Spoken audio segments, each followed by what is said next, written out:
Hello नमस्कार, जय सीताराम, जय बिहार। कैसे हैं आप लोग दोस्तों? आपका बहुत बहुत स्वागत है मेरे channel BPSC with Sweety Singh उर्फ एडी5 में। दोस्तों, आप आज जो हमारा सामाजिक धार्मिक आंदोलन चल रहा था उसका भाग 4 यानी अंतिमवा भाग है और इसका 3 भाग पहले ही जो चैनल पे लग चुका है। तो सबसे पहले आपको ये भाग समझ में आए इसके लिए आपको इसका तीनों पार्ट जो है लगा हुआ है बीपीएससी विद स्वीटी सिंह उर्फ एडी5 पे। तो सबसे पहले आपको वो जाके देखना पड़ेगा।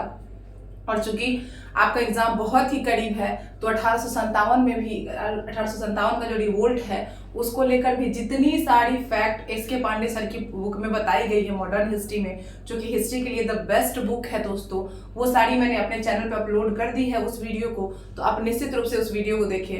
इसके अलावा आप जो है ये बीपीएससी 71st में आपको बिहार का भी बहुत बड़ा योगदान है, क्योंकि बीपीएससी में बिहार बहुत बड़ा योगदान निभाता है। तो इसीलिए मैंने जनवरी से लेकर अप्रैल तक का जो बिहार है वो हैंड रिटेन नोट्स है वो आपको प्रोवाइड करा दिया है। तो आप मेरे चैनल पे जाके निश्चित रूप से जो है प्लेलिस्ट बनी हुई है बिहार करेंट अफेयर डालेंगे तो आपको जरूर मिलेगा। और चारों मंथ का करेंट अफेयर मैं आपको एक चीज का अश्योरमेंट देना चाहती हूँ कि अगर आप यहाँ से चारों महीने का करेंट अफेयर कर लेते हैं दोस्तों, और जल्द ही मैं 5वां जो मई है, जून है, जुलाई है, वहां तक मैं लाऊंगी और उसके पहले जो 3 महीना बचा हुआ है उसका भी लाऊंगी मैं।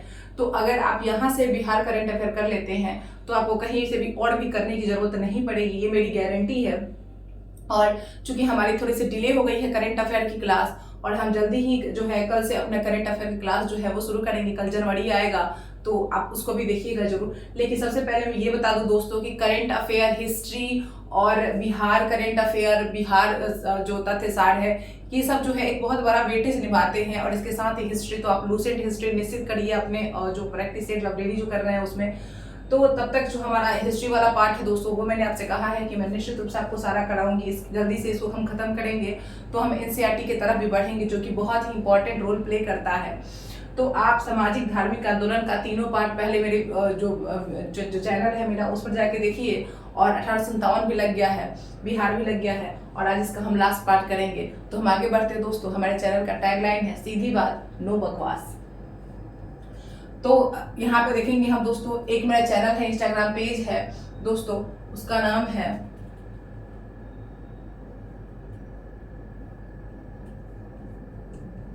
ऑफिशियल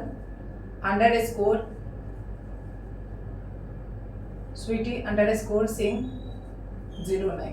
आप अगर चाहें तो इस पेज को फॉलो कर सकते हैं। हम आगे बढ़ते हैं। आज हम पढ़ेंगे थियोसॉफिकल सोसाइटी, जो कि हमारा जो है अभी तक प्रार्थना समाज हो गया था, दयानंद सरस्वती हो गए थे, आर्य समाज हो गया था, ब्रह्म समाज हो गया था, ये सारे हमने पढ़ लिया था। हम पढ़ेंगे थियोसॉफिकल सोसाइटी। हमने रामकृष्ण जो रामकृष्ण मिशन जो है उसको भी पढ़ लिया था। अब यहाँ पे देखेंगे थियोसॉफिकल सोसाइटी की स्थापना जो होती है दोस्तों वो 1875 में होती है। और कहाँ होती है तो वो आपको न्यूयॉर्क में होती है। कहाँ? न्यूयॉर्क में होती है 1875 में। अब इसके संस्थापक कौन रहते हैं तो पहले संस्थापक जो हैं वो एक रूसी महिला रहती हैं, मैडम ब्लावत्स्की। मैडम ब्लावत्स्की हैं और एक अमेरिकी अफसर होते हैं जिनका नाम है कर्नल आलकाट। क्या नाम है दोस्तों? कर्नल आलकाट। ठीक है, नेक्स्ट हम बढ़ते हैं कि भारत में स्थापना कब हुई थी तो भारत में इसकी स्थापना जनवरी 1882 में हुई थी। भारत में कब इसकी स्थापना हुई थी? जनवरी 1882 में हुई थी। और कहाँ हुई थी तो मद्रास के पास एक जगह है दोस्तों, मद्रास के पास जिसका नाम है अड्यार। तो ये बहुत बार पूछा गया है कि थियोसॉफिकल सोसाइटी की स्थापना भारत में कहाँ हुई थी, तो ये आपको अड्यार में हुई थी। और अड्यार कहाँ है? मद्रास में। और ये कब हुई थी तो 1882 में हुई थी और इसका मुख्यालय अड्यार बना था। आगे चलकर ये अड्यार जो है वो थियोसॉफिकल सोसाइटी का अंतर्राष्ट्रीय मुख्यालय भी बना था। यहाँ पे हम लोग इसको क्यों पढ़ रहे हैं क्योंकि यहाँ पे इसका संबंध जो है एनी बेसेंट जी से है, जिन्होंने भारत में होम रूल आंदोलन चलाने में महत्वपूर्ण भूमिका निभाई थी। और ये होम रूल आंदोलन कहाँ से उपजा है तो ये उपजा है थियोसॉफिकल सोसाइटी से। ठीक है, अब हम देखते हैं कि भारत में, अब देखते हैं एनी बेसेंट 1889 में इसमें शामिल हुई थी। कब? 1889 में एनी बेसेंट जो है वो आपको अमेरिका में जो है न्यूयॉर्क में जो है इसमें शामिल हुई थी। और जो शिकागो में विश्व धर्म सम्मेलन हुआ, धर्म सभा हुआ, उसमें भी इन्होंने भाग लिया और वहीं से प्रभावित होकर नवंबर 1893 में ये भारत आई। कौन भारत आई? एनी बेसेंट भारत आई नवंबर 1893 में। और इनका जो इन्होंने जो अपना विचार दिया, एनी बेसेंट के विचार को हम एक नाम से जानते हैं जिसका नाम है द्रव्य विज्ञान। क्या नाम है? द्रव्य विज्ञान। आपको याद रखना है एनी के विचार, एनी के विचार, एनी के विचारों को हम क्या कहते हैं? तो द्रव्य विज्ञान कहते हैं दोस्तों। आगे एनी बेसेंट के बारे में बहुत सारी चीजें हैं, पहले हम इसको मिटा लेते हैं, हम आगे बढ़ते हैं।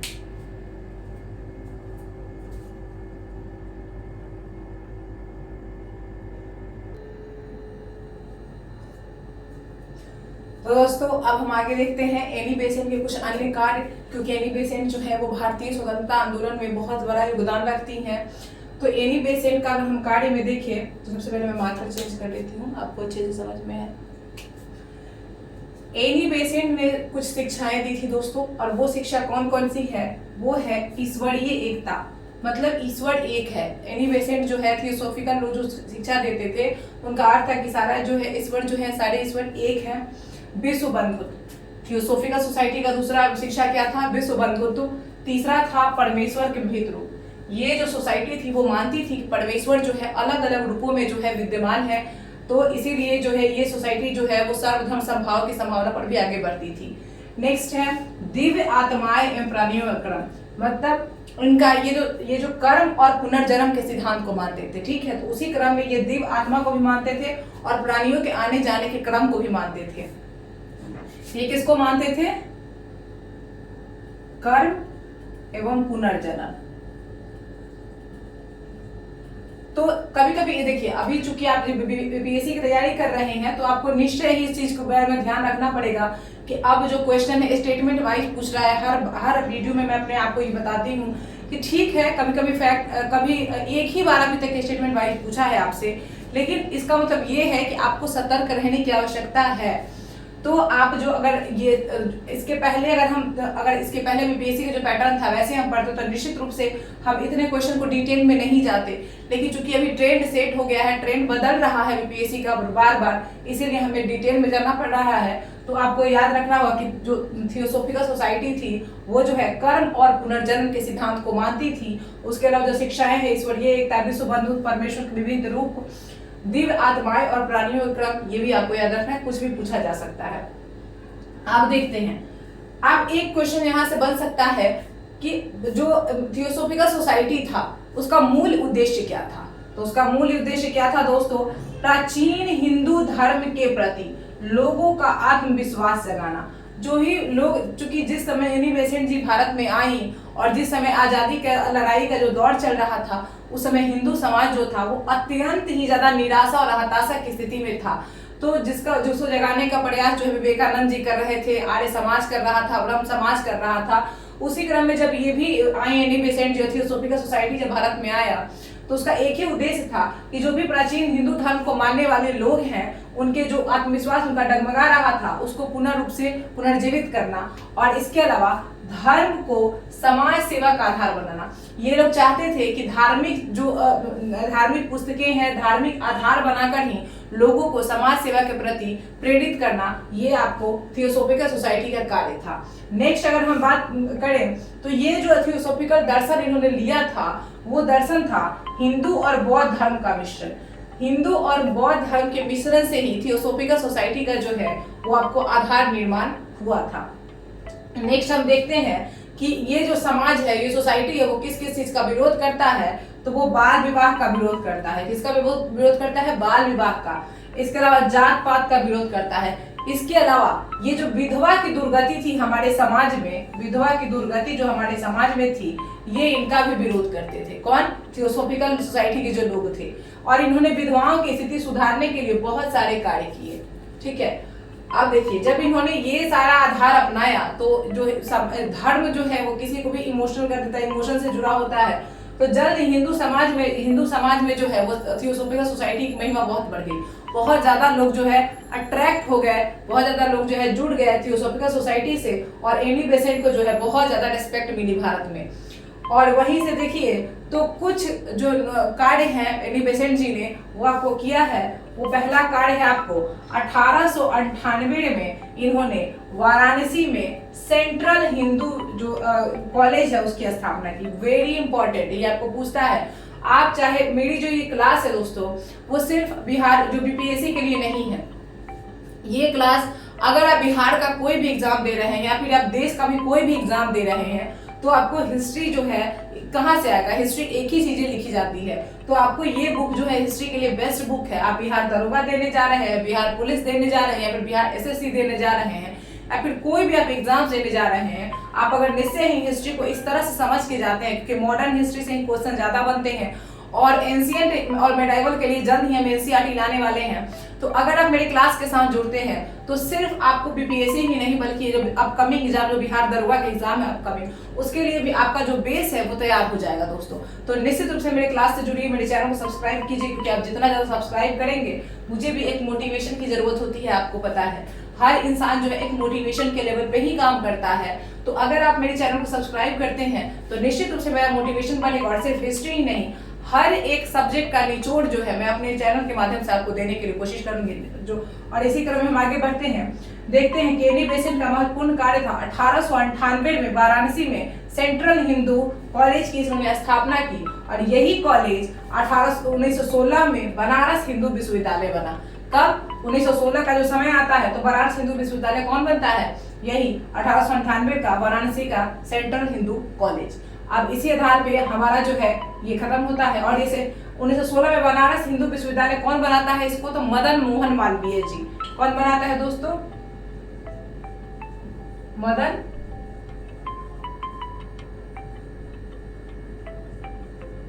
मालवीय जी। ठीक है, अब इसका तो मिटा लेते हैं इसको।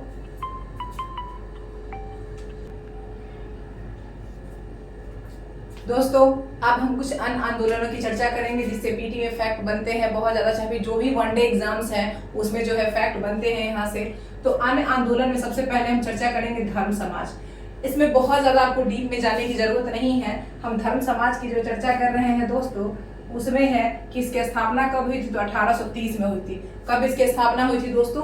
तो 1830 में हुई थी। और कहाँ हुई थी? तो बंगाल में हुई थी। 1830 में धर्म सभा की स्थापना बंगाल में हुई थी और संस्थापक कौन थे? तो राधाकांत देव थे। और ये मुख्यतः बेसिकली जो ये है ये रूढ़िवादी आंदोलन था, ये हिंदू रूढ़िवादी आंदोलन था और इसकी स्थापना इसीलिए की गई थी क्योंकि 1829 में जब सती प्रथा समाप्त हो गया था लॉर्ड विलियम बेंटिक के द्वारा, तो इन्होंने जो है वो रूढ़िवादी समाज की तरफ से इसका प्रतिनिधित्व करते हुए इसके खिलाफ जो है एक संस्था बनाकर इसका विरोध किया था और कहा था कि सती प्रथा जो है चलनी चाहिए। इन्होंने सती प्रथा का समर्थन किया था और सती प्रथा एक्ट जो आया था उसको इन्होंने विरोध किया था। तो राधाकांत देव याद रखना है। नेक्स्ट है राधा स्वामी आंदोलन। राधा स्वामी आंदोलन 1861 पूछता है तो कब हुआ था? 1861 में हुआ था। और ये कहाँ हुआ था? तो आगरा में हुआ था। राधा स्वामी आंदोलन कहाँ चला था? आगरा में। ये इसके संस्थापक कौन थे? तो शिव दयाल खत्री। कौन थे? शिव दयाल खत्री। ये जो है तुलसी जो आगरा के ये साहूकार थे, तुलसी राम इनका नाम था और इन्होंने जो स्वामी जी महाराज की उपाधि लेकर जो है ये आंदोलन राधा स्वामी आंदोलन चलाया था 1861 आगरा। नेक्स्ट हम बढ़ते हैं देव समाज। कौन है दोस्तों? देव समाज। ठीक है, देव समाज का स्थापना कब हुआ था? 1887 में। ये सब आपसे डायरेक्ट पूछे जाते हैं, कम से कम आप बिहार दरोगा अगर देने जा रहे हैं तो इन सब चीजें अभी समय है। आप अगर मेरे क्लास के माध्यम से हिस्ट्री करना चाहते हैं तो निश्चित आपका हिस्ट्री बहुत अच्छा हो जाएगा। करंट अफेयर करना चाहते हैं वो भी बहुत अच्छा हो जाएगा दोस्तों। तो आप आज से ही इसकी तैयारी शुरू कर दीजिए। तो यहाँ पे देव समाज 1887 में इसका स्थापना हुआ था और ये कहाँ हुआ था? तो लाहौर में। देव समाज की स्थापना कहाँ हुई थी? लाहौर में हुई थी। और किसने किया था इसका? तो शिव नारायण अग्निहोत्री। कौन थे दोस्तों? देव समाज 1887 लाहौर, शिव नारायण अग्निहोत्री। और ये अग्निहोत्री जी जो थे वो ब्रह्म समाजी थे और ये इस आंदोलन ने, देव समाज आंदोलन ने मांस और मदिरा का जो है बहुत ज्यादा विरोध किया था। मंदिरा, सॉरी दोस्तों ये मंदिरा लिखा गया है। ये इन लोगों ने जो है मांस और मदिरा का जो है उसके प्रतिबंध को लेकर बहुत जोरदार आंदोलन चलाया था अब हम नेक्स्ट एक आंदोलन की तरफ बढ़ते हैं जो कि बहुत इंपॉर्टेंट है।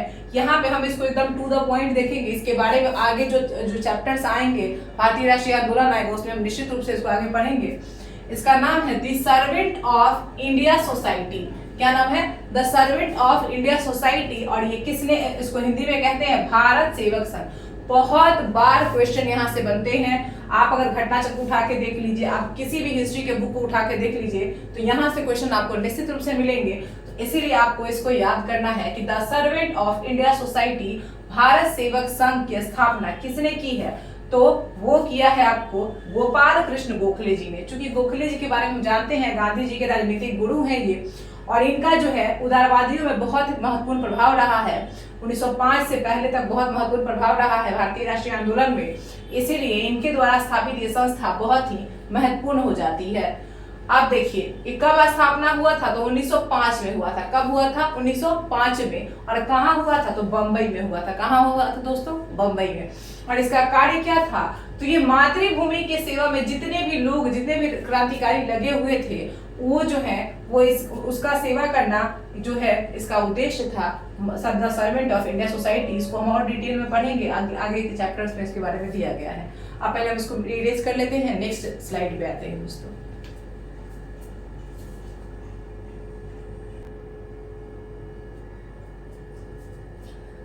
दोस्तों हम आगे देखते हैं अन्य आंदोलनों में। एक है सामाजिक सेवा संघ। अब अभी जो आपने देखा था वो जो है भारत सेवक संघ था, आपको कंफ्यूज बिल्कुल भी नहीं करना है। अब जो हमारा है वो है सामाजिक सेवा संघ। इसको इंग्लिश में कहते हैं सोशल सर्विस लीग। मैं इंग्लिश में इसलिए लिख रही हूँ क्योंकि कभी कभी क्या होता है कि क्वेश्चन ट्रिक कर देता है और आपसे अंग्रेजी में ही लिख देता है। हिंदी जो लिपि तो हिंदी रहती है, देवनागरी रहती है, लेकिन आपको लिखा रहता है सोशल सर्विस लीग। तो फिर वहां पे आपको कंफ्यूजन ना हो, इसीलिए मैंने इसको लिख दिया कि सामाजिक सेवा संघ यानी सोशल सर्विस लीग की स्थापना कब हुई थी? तो 1921 में हुई थी। कब हुई थी? 1921 में। और कहाँ हुई थी? बंबई में हुई थी। ठीक है। और इसको किसने किया था? तो नारायण मल्हार जोशी ने। सामाजिक सेवा संघ 1921 बंबई, सोशल सर्विस लीग उसको अंग्रेजी में कहते हैं, और इसकी स्थापना की थी नारायण मल्हार जोशी। और ये आंदोलन जो था वो इसलिए चलाया गया था ताकि लोगों को अच्छी रोजगार की स्थिति जो है वो उपलब्ध कराई जा सके। लोगों को अच्छी रोजगार देने के लिए जो है ये आंदोलन चलाया गया था। नेक्स्ट हम देखते हैं सेवा समिति। नेक्स्ट हमारा आंदोलन है सेवा समिति, और ये कब चलाया गया था? तो 1914 में। और कहाँ? तो इलाहाबाद में। सेवा समिति का स्थापना हुई थी 1914 में। और कहाँ हुई थी? तो इलाहाबाद में हुई थी। और किसने किया था? तो हृदयनाथ कुंजरू ने। किसने? हृदयनाथ कुंजरू ने। अब हम आगे बढ़ते हैं, नेक्स्ट देखते हैं सेवा समिति बॉयज एसोसिएशन। सेवा समिति बॉयज स्काउट एसोसिएशन। सेवा समिति बॉयज स्काउट एसोसिएशन, इसकी स्थापना भी आपको 1914 में ही हुई है। और कहाँ हुई है? तो इलाहाबाद में हुई है। कहाँ हुई है? तो इलाहाबाद में हुई है। और इसके जो इसके नेता थे, इसके जो हेड थे, वो थे श्री राम वाजपेयी। कौन थे? श्री राम वाजपेयी। अब यहाँ से नेक्स्ट हम बढ़ते हैं भील सेवा मंडल। भील सेवा मंडल। भील सेवा मंडल जो है जनजातीय आंदोलन था, उस जनजातियों में सुधार के लिए चलाया गया था। और ये 1922 में चलाया गया था। भील सेवा मंडल जो है वो 1922 में। कहाँ? तो बंबई में। और इसके नेता कौन थे? तो उनका नाम था अमृतलाल विठल दास। क्या नाम था? अमृतलाल विठल दास, जिनको हम ठक्कर बप्पा के नाम से जानते हैं। किसके नाम से जानते हैं? ठक्कर बप्पा। ठक्कर बप्पा ने आदिवासियों के लिए, जनजातियों के लिए बहुत काम किया। इन्होंने ही सबसे पहले आदिवासी शब्द भी दिया था। इनका ही दिया हुआ शब्द है आदिवासी। आदिवासी। और आदिवासियों को जनजाति भी इन्होंने ही कहा था। इन्होंने कहा था ठक्कर बप्पा ने। तो यहाँ तक हम खत्म करते हैं दोस्तों। अगली स्लाइड में आगे बढ़ते हैं।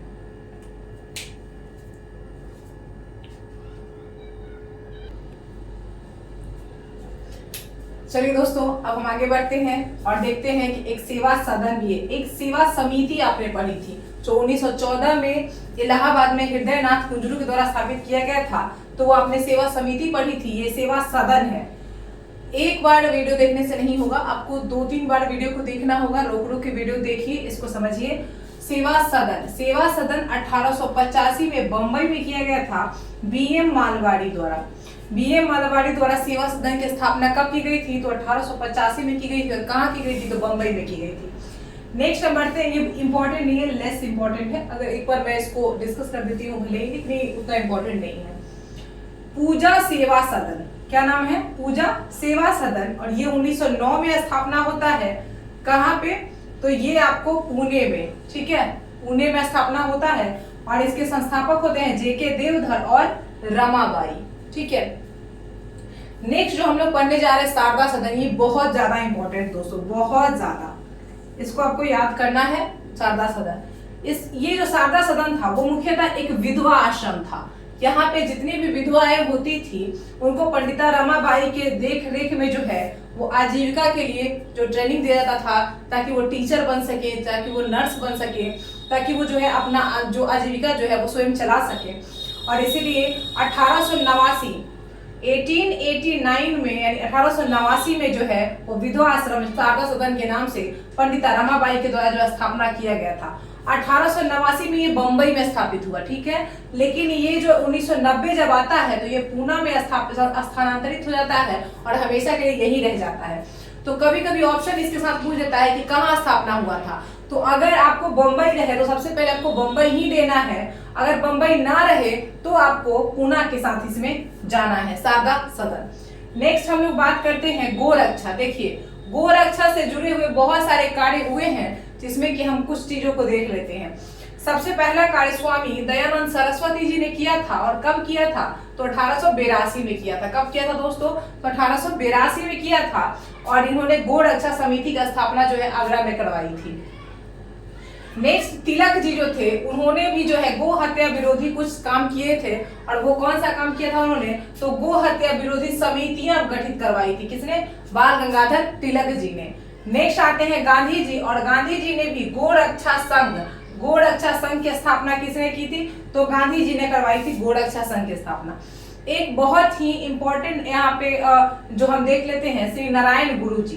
कौन है? जो कि आत्मसम्मान आंदोलन से भी इनका संबंध जोड़ा जाता है, श्री नारायण गुरु जी। ये जो है केरल में इनका जन्म हुआ था, एझावा में, केरल के एझावा जिला में 1854 में, ठीक है। तो ये जन्म उतना इंपॉर्टेंट नहीं है, श्री नारायण गुरु आपको याद रखना है, केरल के थे, और वहां पे ही इन्होंने जो चलाया था आत्मसम्मान आंदोलन। 1903 में इन्होंने श्री नारायण धर्म परिपालन योगम की स्थापना की थी। इन्होंने ये जो मुख्यतः आत्मसम्मान आंदोलन इन्होंने चलाया था, पहले मैं इसको इंग्लिश कर देती हूँ, यहाँ तक हो गया होगा आपका। तो यहाँ पे जो इन्होंने आत्मसम्मान आंदोलन चलाया था, तो इसमें जो इन्होंने छुआछूत मंदिर प्रवेश को लेकर, मंदिरों में अछूतों के प्रवेश को लेकर, अछूतों के प्रवेश के विषय में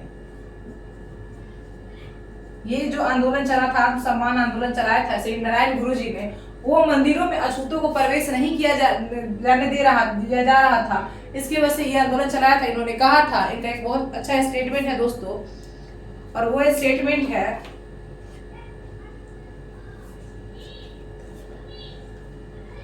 इन्होंने कहा था, मानव हेतु एक जाति, एक धर्म और एक ईश्वर।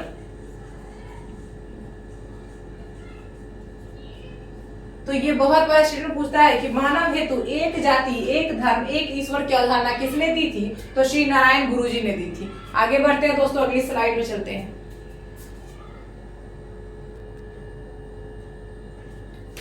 आगे बढ़ते हैं दोस्तों, अब हमारा नेक्स्ट टॉपिक है यंग बंगाल आंदोलन। क्या है?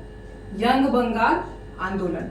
तो यहाँ पे हम देखते हैं यंग बंगाल आंदोलन के प्रवर्तक कौन थे? तो एक एंग्लो इंडियन थे, वो थे हेनरी विवियन डेरिजियो,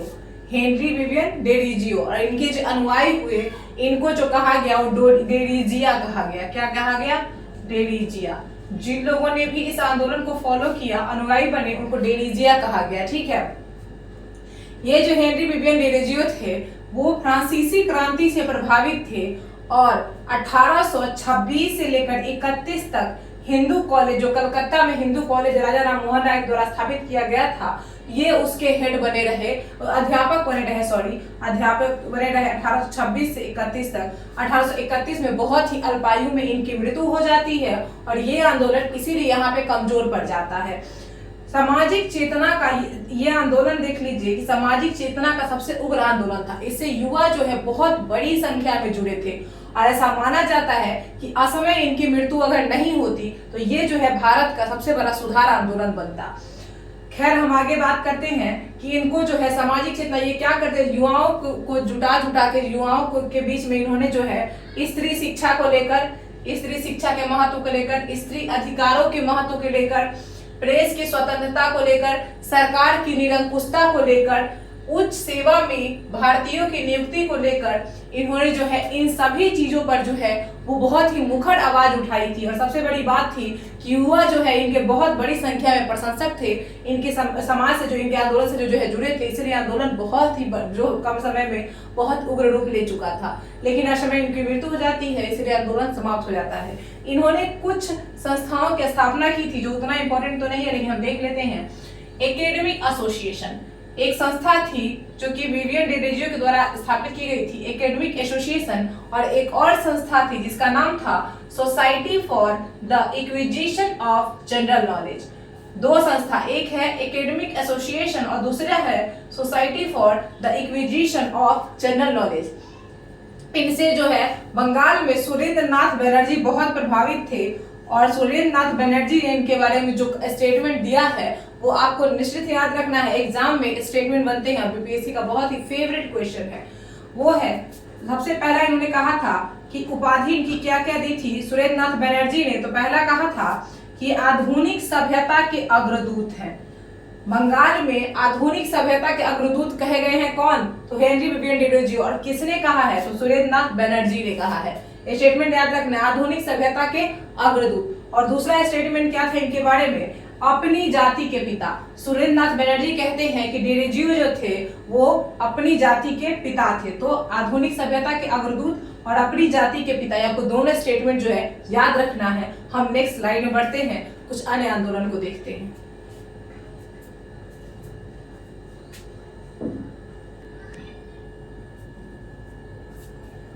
दोस्तों, अब हम बात करेंगे पारसी सुधार आंदोलन। जो पारसी समाज में कुछ सुधार आंदोलन हुआ उनके बारे में बात करेंगे। तो ये इसमें हुआ, इन्होंने रहनुमाई मजदयासन सभा, रहनुमाई मजदयासन सभा का स्थापना 1851 में हुआ था। ये बहुत बार पूछा गया पीटी फैक्ट है, इसको आपको एकदम याद रखना है कि रहनुमाई मजदयासन सभा का स्थापना 1851 में हुआ है। और ये किसने किया है? तो दादा भाई नौरोजी, इसके बाद नौरोजी फरदोंजी, एस बंगाली और आर.के. कामा। ये तीनों का नाम तो एक बेसिक याद पूछता है। दादा भाई नौरोजी फरदोंजी, एस बंगाली और आर.के. कामा ने जो है वो रहनुमाई मजदयासन सभा का स्थापना 1851 में की। और इसका उद्देश्य क्या था? फारसी समाज में जो है आ रही जो कमियां हैं उसका सुधार करना। इसके अलावा बाल विवाह, छुआछूत, इस सब का भी इन्होंने विरोध किया था।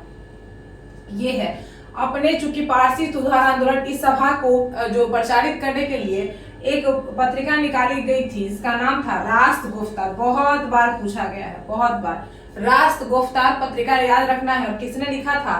तो दादा भाई नौरोजी ने। किसने लिखा था? ये निकाला था पत्रिका, तो दादा भाई नौरोजी ने। नेक्स्ट हम पढ़ते हैं मुस्लिम सुधार आंदोलन। देखिए दोस्तों, मुस्लिम सुधार आंदोलन हिंदुओं की तुलना में बहुत लेट से शुरू हुआ।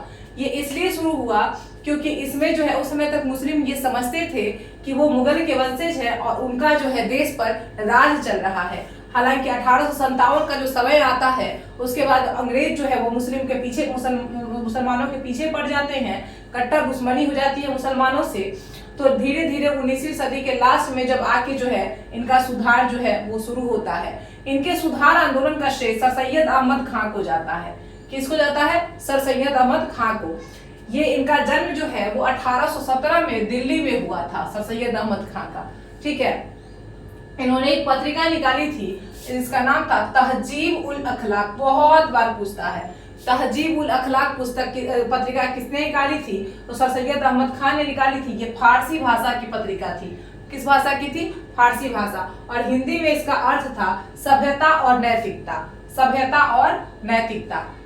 इन्होंने जो दोस्तों इन्होंने जो है ये समझ चुके थे कि अंग्रेजों का समर्थन, अंग्रेजों का विरोध करना व्यर्थ है। इन्होंने जो है अंग्रेजों से जो है मित्रता कर ली थी और आगे चल के ये मित्रता इतनी बढ़ गई थी कि इन्होंने जो है देश से ऊपर जो है वो इस्लाम को रखा और यही दुर्भाग्यपूर्ण रहा, मुस्लिम सुधार आंदोलन को जो है वो जो चाहिए वो उन्नति नहीं मिल पाई। सर सैयद अहमद खां जो थे वो मुस्लिम धर्म में जो है आंतरिक सुधार पर बल देते थे। वो कहते थे कि कुरान में कहीं ऐसा नहीं लिखा कि पुरानी मदरसा प्रणाली यानी जो नई अंग्रेजी भाषा है उसको नहीं सीखा जाना चाहिए। तो इन्होंने पुरानी मदरसा प्रणाली था उसका इन्होंने विरोध किया और इन्होंने अंग्रेज मुस्लिमों को ज्यादा से ज्यादा प्रोत्साहित किया कि वो जो है अंग्रेजी भाषा का जो है ज्ञान प्राप्त करें और अंग्रेजों के साथ जो मिलकर काम करें। तो ये इन्होंने कहा और इसके लिए इन्होंने हिंदू विरोधी भावना को भी बढ़ावा दिया और आगे चल के इनका जो ये कार्य है उसके कारण जो इनके जो ये अलीगढ़ में बस गए थे चूंकि, और अलीगढ़ से ही हिंदू मुस्लिम विरोध जो है वो बहुत ज्यादा तीव्र हो गया। और आगे इनके कुछ कार्य है सर सैयद अहमद खां के, उनको हम देख लेते हैं।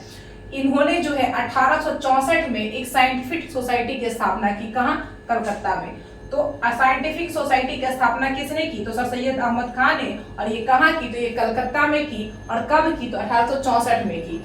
इन्होंने 1875 में मुस्लिम धर्म में अंग्रेजी शिक्षा को बढ़ावा देने के लिए जो साइंटिफिक शिक्षा है उसको बढ़ावा देने के लिए 1875 में अलीगढ़ में इन्होंने मोहम्मडन एंग्लो ओरिएंटल स्कूल की स्थापना की। मोहम्मडन एंग्लो ओरिएंटल स्कूल की स्थापना किसने की थी? तो ये आपको सर सैयद अहमद खां ने की थी, जो जामिया मिलिया इस्लामिया जो बन गया है। तो ये इन्होंने की थी और ये आपको 1875 में की थी। और आगे चल के 1920 का समय आता है कि ये अलीगढ़ मुस्लिम विश्वविद्यालय बन जाता है, जो कि अभी भी है। तो अलीगढ़ मुस्लिम विश्वविद्यालय कौन बन जाता है? तो यही मोहम्मडन एंग्लो ओरिएंटल स्कूल। और ये कब बनता है? तो 1920 में बनता है। ये जो इन्होंने जो है अपनी पत्रिका तहजीब उल अखलाक के माध्यम से जो है इन्होंने कुरान पर टीका लिखना शुरू किया। कुरान में जो है टीका लिखकर मुस्लिम धर्म में सुधार लाने का प्रयास इन्होंने किया था। बस एक यही कमी रह गई थी कि इन्होंने जो है अपने अंग्रेजी देशभक्ति में इतना ज्यादा जो अपने आप को रिझा लिया था इन्होंने कि इनका जो ये आंदोलन था, सुधारवादी आंदोलन था, वो हिंदू विरोधी आंदोलन बन गया था। और इसीलिए जो है ये आंदोलन एक लेवल को अपने नहीं पहुंच सका सर सैयद अहमद खां। ठीक है।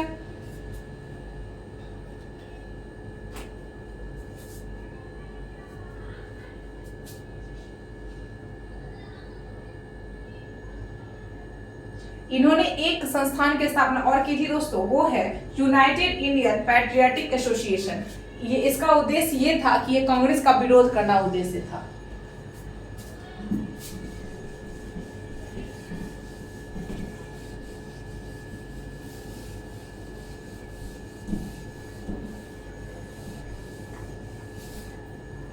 सर सैयद अहमद खान ने सिर्फ हिंदुओं का ही नहीं बल्कि इन्होंने कांग्रेस का भी विरोध किया शुरू से ही, क्योंकि ये अंग्रेजों के जो है वो अंग्रेजों से इनकी बहुत अच्छी मित्रता थी। इन्होंने कांग्रेस के विरोध में एक संस्थान 1888 में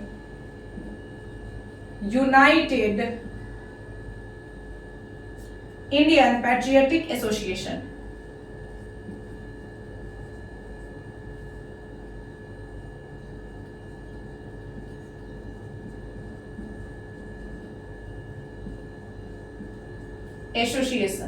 यूनाइटेड इंडियन पैट्रियटिक एसोसिएशन की इन्होंने, एसोसिएशन मैंने हाफ लिखा है दोस्तों, समझ लीजिएगा।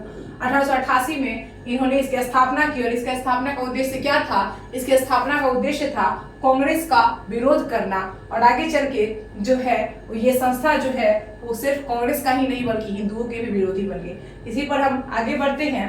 एक है अब्दुल लतीफ, एक है दोस्तों अब्दुल लतीफ। कौन है? अब्दुल लतीफ। इसको दोस्तों हम इसलिए पढ़ रहे हैं क्योंकि बंगाल के मुस्लिम पुनर्जागरण का इसको पिता कहा जाता है। बंगाल में मुस्लिम पुनर्जागरण का पिता।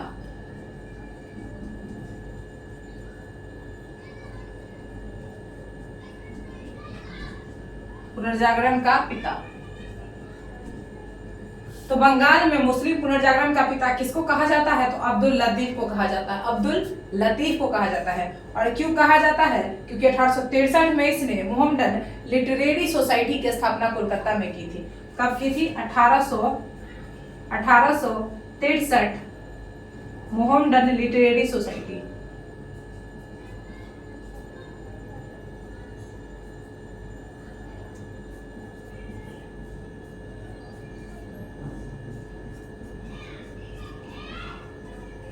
मोहम्मडन लिटरेरी सोसाइटी की स्थापना 1863 में कहाँ की थी? कलकत्ता में। कहाँ की थी? कलकत्ता में। मोहम्मदन लिटरेरी सोसाइटी की स्थापना कलकत्ता में 1863 में किसने की थी? अब्दुल लतीफ ने की थी। और इसीलिए बंगाल में मुस्लिम पुनर्जागरण का पिता जो है अब्दुल लतीफ को कहा जाता है। नेक्स्ट हम देखते हैं दोस्तों अहमदिया आंदोलन।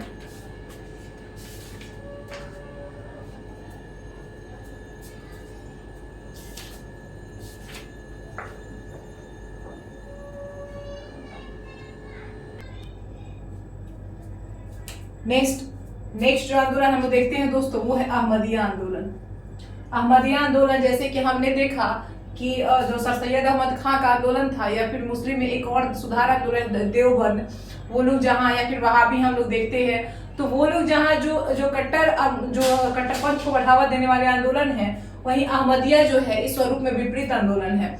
इसका स्थापना 1889 में मिर्जा गुलाम अहमद ने किया था। किसने किया था? मिर्जा गुलाम अहमद ने 1889 में अहमदिया आंदोलन शुरू हुआ था। और ये कादियान जो कि गुरदासपुर पंजाब में है, वहां पे एक जगह है कादियान, वहां से यह आंदोलन शुरू हुआ था। और इसीलिए इस आंदोलन को कादियानी आंदोलन भी कहते हैं। क्या कहते हैं? कादियानी आंदोलन। ये दोस्तों क्या था? ये दोस्तों मुस्लिम उदारवादी आंदोलन था। इसमें जो है मुसलमानों के लिए उदारवादी सिद्धांत, मतलब हिंदू मुस्लिम एकता पर भी बल दिया गया था। इस तरह से कोई भी कट्टरपंथ की बातें इसमें नहीं कही गई थी। ये उदारवादी सिद्धांत को पोषित करता था। इसका उद्देश्य क्या था दोस्तों? तो इस्लाम के सच्चे स्वरूप की स्थापना, इस्लाम के जो सच्चे स्वरूप है उसके स्थापना इसका उद्देश्य था। इसने जिहाद का विरोध किया। ठीक है, ये जो है सर्वधर्म समभाव वाला आंदोलन था, जो है वो प्रेम भक्ति वाला आंदोलन था, अहमदिया आंदोलन, और इसने जिहाद का विरोध किया। ठीक है, नेक्स्ट है इन्होंने एक पुस्तक अपनी लिखी, बहरीन ए अहमदिया। बहरीन ए अहमदिया आपको मिर्जा गुलाम अहमद की पुस्तक है, और इसमें इन्होंने जो है वो अपने अहमदिया आंदोलन के सिद्धांतों की चर्चा की है। ये बहुत सारी उपाधि स्वयं को भी देते हैं, और इनकी स्वयं की उपाधि इसलिए मैंने लिख दिया है क्योंकि इन्होंने स्वयं से ही स्वयं को उपाधियां दी है। पहला इन्होंने उपाधि दिया है पुनर्जागरण का ध्वजाधारी। पुनर्जागरण का ध्वजधारी इन्होंने स्वयं को दिया है मिर्जा गुलाम अहमद जी ने। सेकंड है मसीह उल मौद, यानी इन्होंने अब स्वयं को मसीहा कहना शुरू किया। और एक इन्होंने पैगंबर भी माना अपने आप को, लेकिन सबसे फेमस जो है इन्होंने श्री कृष्ण का अवतार बताना शुरू किया अपने आप को। जो है जो हिंदुओं के जो श्री विष्णु भगवान है, उनके अवतार है श्री कृष्ण भगवान, उन्हीं का अवतार अपने आप को मिर्जा गुलाम अहमद ने कहना शुरू किया। धीरे धीरे आंदोलन जो है वो स्वतः ही समाप्त हो गया। अब हम देखते हैं देवबंद आंदोलन।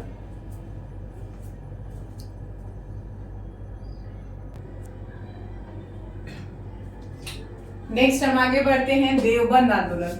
हमने एक आंदोलन देखा था दोस्तों, सर सैयद अहमद खां का आंदोलन, जिसको हम, चूंकि वो अलीगढ़ में बहुत केंद्रित रहा था इसलिए उसको अलीगढ़ आंदोलन भी कहते हैं।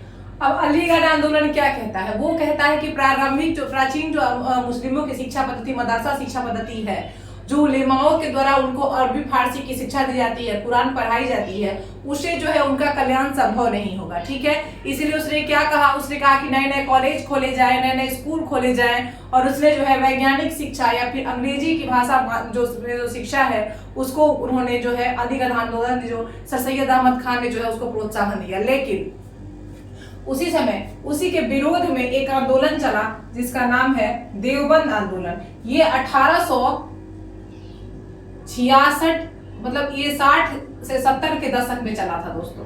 1860-70 के दशक में ये आंदोलन चला था, देवबंद आंदोलन। और ये जो इसका जो उद्देश्य क्या था? ये था कि प्राचीन रूढ़िवादी मुस्लिम आंदोलन था।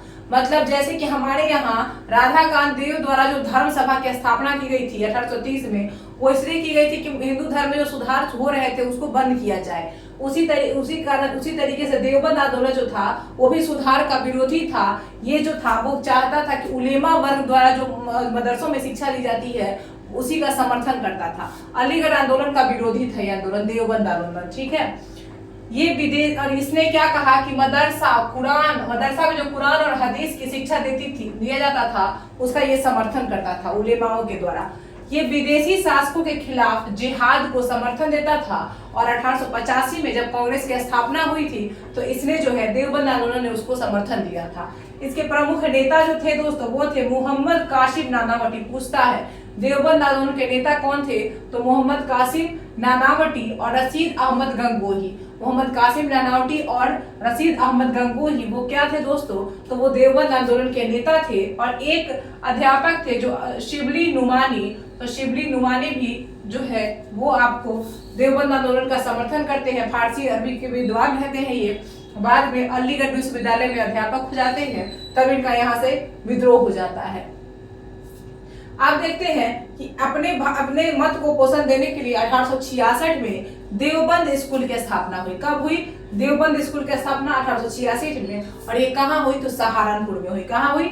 सहारनपुर में हुई। और इसमें अंग्रेजी शिक्षा पूर्णतः वर्जित थी, ठीक है। तो ये था आपको देवबंद आंदोलन। अब हम नेक्स्ट कुछ आंदोलन देखते हैं।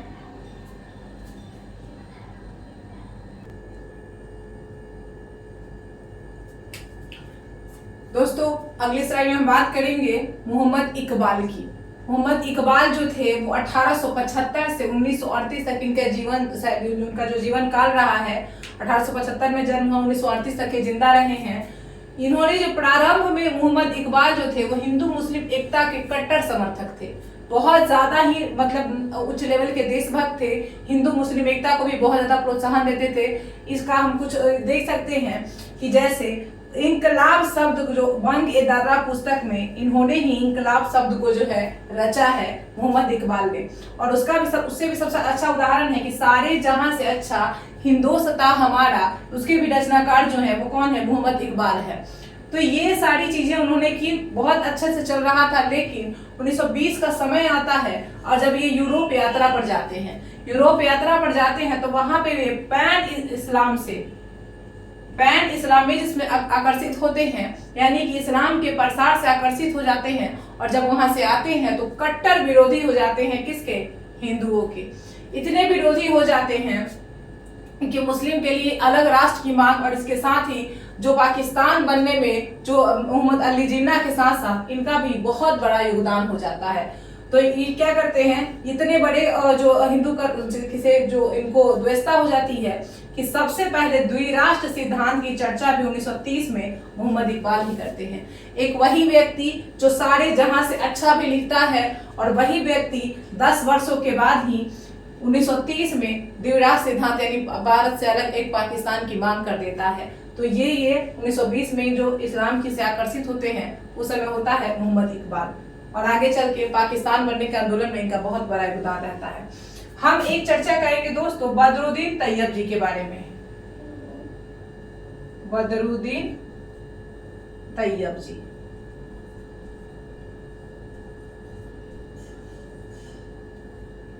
बदरुद्दीन तैयब जी जो है वो आपको कांग्रेस के अध्यक्ष भी रहे हैं। और इनका ये अरब से आकर बंबई में इनका परिवार बस गया था। ये जो कांग्रेस के निष्ठावान अनुयायी बने रहे, और इन्होंने मुस्लिम महिलाओं के पर्दा प्रथा का विरोध किया। मुस्लिम महिलाओं के पर्दा प्रथा का इन्होंने विद्रोह किया।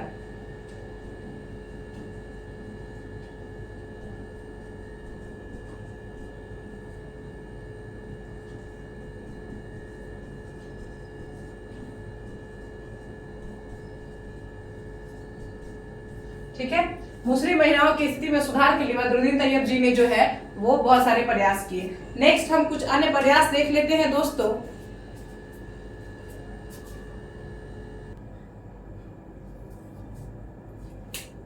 आगे दोस्तों हम कुछ ऐसे प्रयास देखते हैं जो सामाजिक सुधार हुए हैं, जिसको कानून बनाकर जो है खत्म किया गया है अंग्रेजों के द्वारा, और उससे जो है भारतीय समाज पर बहुत ही अच्छा असर, बहुत ही सुधारात्मक असर पड़ा है।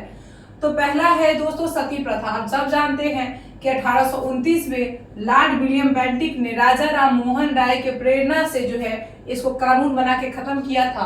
और एक कानून का नियम कौन था? नियम 17। नियम 17 को आपको याद रखना है। 1829 का नियम 17 जो था उसके तहत लॉर्ड विलियम बेंटिक ने राजा राम मोहन राय के सहयोग से जो है ये आपको सती प्रथा को जो है भारत में बैन करवा दिया था। नेक्स्ट है ठगी प्रथा। ठगी प्रथा लॉर्ड बेंटिक के समय में ही हुआ था। सती प्रथा, ठगी प्रथा तो लॉर्ड बेंटिक के समय में हुआ था। और कॉर्ड स्लीमैन, कौन दोस्तों? कॉर्ड स्लीमैन के अधिकारी लॉर्ड बेंटिक ने अपने अंतर्गत एक अधिकारी नियुक्त किया था जिसका नाम था कॉर्ड स्लीमैन। क्या नाम था? कॉर्ड स्लीमैन। और कब? 1830 तक ठगों का दमन कर दिया था। तो ठगी प्रथा के लिए अधिकारी कौन था? कॉर्ड स्लीमैन। और उस समय जो गवर्नर जनरल कौन था? तो लॉर्ड बेंटिक था। नेक्स्ट हम बढ़ते हैं शिशुवध। शिशुवध से लेकर दो नाम इंपॉर्टेंट है। पहला है जॉन सोर। पहला जॉन सोर के समय में जो है वो शिशुवध 1795 में बंगाल में नियम 21 लागू किया गया था और उसके तहत जो है शिशुवध को प्रतिबंधित किया गया था। सबसे पहला प्रयास जॉन सोर। अगर जॉन सोर रहेगा सबसे पहले हम जॉन सोर ही लगाएंगे। लेकिन अगर पूरे भारत की बात करें तो वेलेजली आता है और 1802 का समय आता है और इस समय धारा 6 लगाया जाता है। कौन सा? धारा 6। वेलेजली 1802 धारा 6, इसको साधारण हत्या मान लिया गया। यानी आप शिशुवध करते हैं तो आपको साधारण हत्या वाला केस जो है पर चलेगा।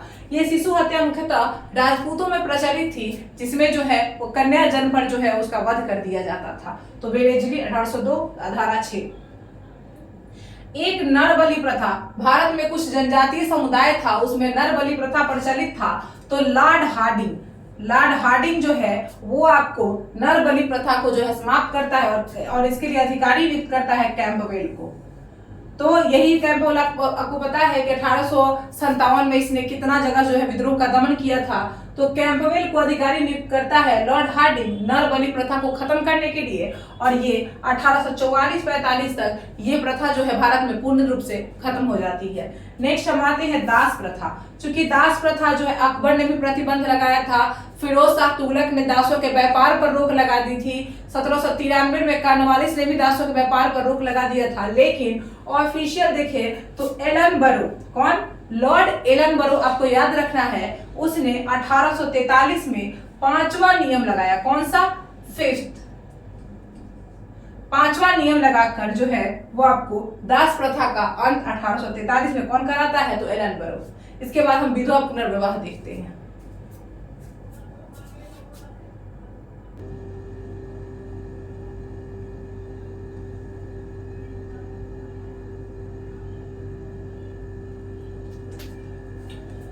दोस्तों अब हम इस कड़ी में आगे बढ़ते हुए विधवा पुनर्विवाह पर देखते हैं जो कि एक बहुत महत्वपूर्ण जो उस समय का सुधार रहा है। ईश्वर चंद्र विद्यासागर, डीके कर्वे, वीरेश लिंगम पुंतलू और विष्णु शास्त्री पंडित, ये 4 लोगों का जो है भारत में विधवा पुनर्विवाह में बहुत बड़ा योगदान है। देखते हैं सबसे पहले ईश्वर चंद्र विद्यासागर। तो कलकत्ता में जो ये बेथुन स्कूल था उसमें ये प्राध्यापक थे और उस समय इन्होंने जो है एक और सुधारवादी कदम उठाया था कि सभी जातियों के लोगों को संस्कृत पढ़ना जो है वो अलाउ कर दिया था। उसके पहले अलाउ नहीं था। इसके अलावा 1850 तक इन्होंने 25 विधवा पुनर्विवाह कराए थे। किसने? तो ये ईश्वर चंद्र विद्यासागर। अभी आपको आसान लग रहा है लेकिन उस समय बहुत ही जड़ प्रथा थी। तो 25 विधवाओं का पुनर्विवाह करवाया था और 1855 में इन्होंने लगभग 1000 लोगों से हस्ताक्षर करवा के ज्ञापन जो है वो डलहौजी के कार्यकारिणी परिषद को सरकार को सौंपा था। कार्यकारिणी परिषद ने डलहौजी की इसका स्वागत किया था और जब कैनिंग आता है, चूंकि डलहौजी तक चला जाता है और कैनिंग जब आता है तो 26 जुलाई 1856 को विधवा पुनर्विवाह एक्ट बनता है और इसका नियम रहता है नियम 15। आपने जो सती प्रथा पढ़ा था उसका नियम 17 रहता है, जो शिशुवध पढ़ा था उस धारा 6 रहता है और यहाँ पे जो आप पढ़ रहे हैं वो नियम 15 है। ठीक है, नियम 15 के तहत इसको जो है अवैध घोषित किया गया। दूसरे हैं डीके कर्वे। ये फर्ग्यूसन कॉलेज के अध्यापक थे और 1893 में इन्होंने स्वयं एक विधवा ब्राह्मणी से सबसे पहले विवाह किया था। फर्ग्यूसन साहब का बहुत बड़ा योगदान है विधवाओं के जो उद्धार में। 1899 में इन्होंने पूना विधवा आश्रम की स्थापना की थी। पूना विधवा आश्रम की स्थापना किसने की थी? तो डीके कर्वे ने की थी 1899 में। इसके अलावा 1906 में बंबई में प्रथम महिला विश्वविद्यालय की स्थापना भी जो है वो इन्होंने ही की थी, डी.के. कर्वे साहब ने। ये वीरेश लिंगम पुतलू जी की बात करें तो दक्षिण भारत में विधवाओं के लिए जो प्रयास हुए हैं वो आपको वीरेश लिंगम पुतलू जी ने किया है। नेक्स्ट है विष्णु शास्त्री पंडित। विष्णु शास्त्री पंडित जी ने जो है वो आपको 1850 में याद रखना है, 1850 में विडो रीमैरिज एसोसिएशन की स्थापना की। विडो रीमैरिज एसोसिएशन की स्थापना किसने की? तो विष्णु शास्त्री पंडित ने की। और इसी के तहत सरकार ने दोस्तों एक और, चूंकि हम इसको मिटा देते हैं, ये एक कानून तो आपने देखा 1856 वाला 26 जुलाई वाला, एक और कानून जो बना विधवा पुनर्विवाह के लिए, तो वो बना आपको 1872 में ब्रह्म मैरिज एक्ट। 1872 ब्रह्म मैरिज एक्ट। और ये ब्रह्म मैरिज एक्ट आपको नॉर्थ ब्रुक के समय पारित हुआ था। और इसमें भी अंतरजातीय विवाह ये किसके समय पहले हुआ तो देख लेते हैं, नॉर्थ ब्रुक। और आपको याद होना चाहिए, मैंने पिछले क्लास में पढ़ाया था कि ये केशव चंद्र सेन ने इसको पारित करवाया था। किसने? केशव चंद्र सेन ने। और इसमें भी बाल विवाह पर रोक तथा विधवा पुनर्विवाह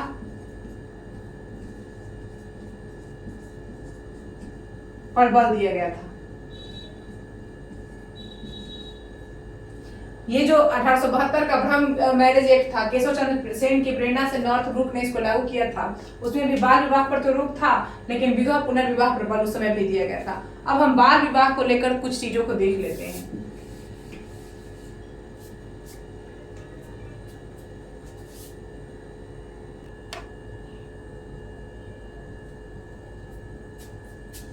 अब एक हमारा टॉपिक है बाल विवाह। चूंकि बाल विवाह उस समय जो है बहुत बड़ी समस्या, काफी प्राचीन समय से हमारे यहाँ चली आ रही, अभी तक की समस्या से निजात नहीं मिल पाया है। लेकिन जो ऑफिशियली इसको कानूनी तौर पे इसको प्रतिबंधित करने का प्रयास किया गया, उसमें ईश्वर चंद्र विद्यासागर जो बहुत बड़े रोल निभाते हैं। ईश्वर चंद्र विद्यासागर जी। और इनके प्रयास से ये सबसे पहले तय होता है 1860 में कि 10 वर्ष जो है न्यूनतम आयु तय होती है। 10 वर्ष कब? 1860। 1860 में, जब 1856 में ईश्वर चंद्र विद्यासागर जी जब विधवा पुनर्विवाह एक पारित करवा लेते हैं तो ये बाल विवाह की तरफ लगते हैं। और इनके प्रयास से 1860 में 10 वर्ष न्यूनतम लड़की की आयु तय की जाती है शादी की। उसके अलावा कुछ अन्य एक्ट जो है वो आपको जो अंग्रेजी सरकार ने जो है वो पारित किए थे। उसमें पहला है सिविल मैरिज एक्ट या फिर नेटिव मैरिज एक्ट। पहला है नेटिव मैरिज एक्ट। और ये कब आया?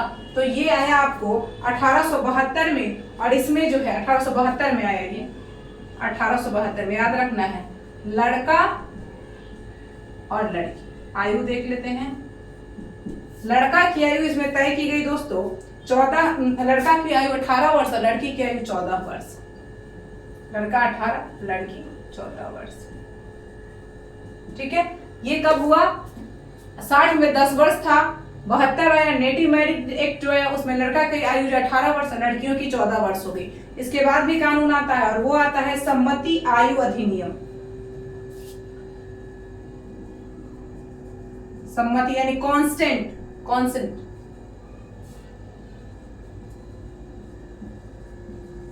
आयु अधिनियम। तो सम्मति आयु अधिनियम कॉन्सेंट एज जो है, मैरिज एक्ट जो है वो 1892 में आता है बहराम जी मलवाड़ी के प्रयास से।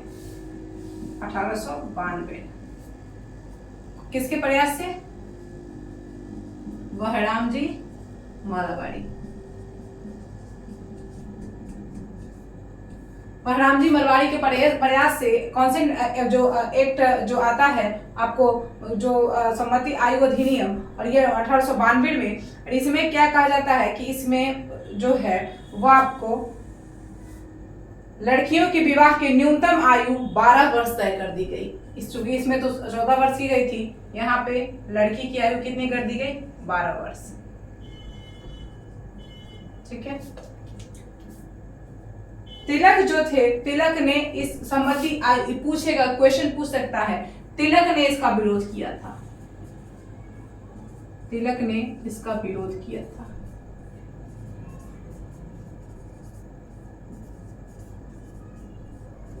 तो पूछ देगा कि तिलक ने किस जो बाल विवाह अधिनियम का विरोध किया था, तो सम्मति आयु अधिनियम 1892 वाला का, जिसमें 14 वर्ष से घटाकर 12 वर्ष कर दी गई। तो यहाँ पे डाउनग्रेड हुआ है, इसीलिए तिलक जी जो है इसका विरोध करते हैं। नेक्स्ट आता है एक शारदा अधिनियम 1929। ये बहुत इंपॉर्टेंट है, शारदा अधिनियम 1929।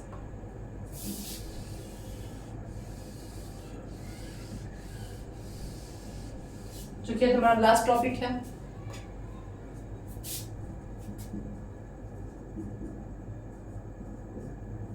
शारदा एक्ट 1929।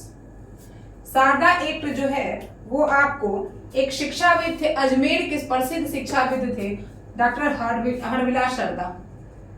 शिक्षाविद डॉक्टर हरविलास शारदा, अजमेर। डॉक्टर हरविलास शारदा जी कहाँ के थे? अजमेर के थे। इनके प्रयास से शारदा एक्ट 1929 जो है आया, और इसमें कहा गया कि इसमें जो है वो आपको बाल विवाह निषेध कानून बना, और इसमें विवाह की न्यूनतम आयु फिर वही 14 वर्ष 18 वर्ष कर दी गई। लड़का 18, लड़की 14। अब ये सिस्टम जो है आगे बना रहा, और यहाँ तक जो है हमारा ये चैप्टर खत्म होता है। इसके बाद इसके बहुत सारे एमसीक्यू है, तो मैंने पहले ही कहा है आपसे कि मैं पहले चैप्टर आपको करा दूंगी, उसके बाद अगर आप कमेंट में लिखेंगे तो निश्चय ही आपको एमसीक्यू का सारा कराया जाएगा। तो दोस्तों यहाँ पे हमारा ये चैप्टर कंप्लीट होता है, और आपने अगर पीछे वाला वीडियो नहीं देखा है तो सीधा आप इस पर जंप नहीं करेंगे, आप पहले उन सारे वीडियो को देखेंगे, फिर इस वीडियो को समझेंगे। इस तरह से आपको पूरा चैप्टर कंप्लीट हो जाएगा। बिल्कुल निचोड़ बताया गया है आपको। अब इसके बाद इसके पांडे सर की पुस्तक जो है इसके लिए नहीं पढ़नी पड़ेगी दोस्तों। आपका समय बचाने का मैंने बहुत ही जो सार्वजनिक प्रयास किया है, आपको कैसा लगा आप कमेंट में जरूर बताइएगा। इसके बाद जो है मजदूर और किसान आंदोलन चैप्टर 9 पढ़ेंगे, जो कि बहुत ही इंपॉर्टेंट है। और फिर इसी तरीके से मेरे क्लास में आपको मैंने बताया ही है कि मेरे क्लास का टैगलाइन है सीधी बात नो बकवास। आप चाहे बीपीएससी की प्रिपरेशन कर रहे हैं, आप चाहे बिहार दरोगा कर रहे हैं, आप चाहे बिहार पुलिस कर रहे हैं, आप चाहे बिहार एसएससी कर रहे हैं, या फिर आप बिहार शिक्षक जो भर्ती एग्जाम्स है वो दे रहे हैं, आपको किसी भी एग्जाम्स के लिए अगर आप इस तरह से हिस्ट्री कर लेते हैं दोस्तों, मेरे चैनल के माध्यम से हिस्ट्री कर लेते हैं, तो फिर आपको अलग से हिस्ट्री करने की जरूरत नहीं पड़ेगी। तो इसी तरह से बने रहिए मेरे चैनल के साथ। सब्सक्राइब आपको जरूर करना है बीपीएससी विद स्वीटी सिंह को, एडीफाइन को, और इसी तरह से पढ़ते रहिए, हंसते रहिए, मस्त रहिए, व्यस्त रहिए, और मुझे आज्ञा दीजिए। जय श्री सीताराम, जय बिहार।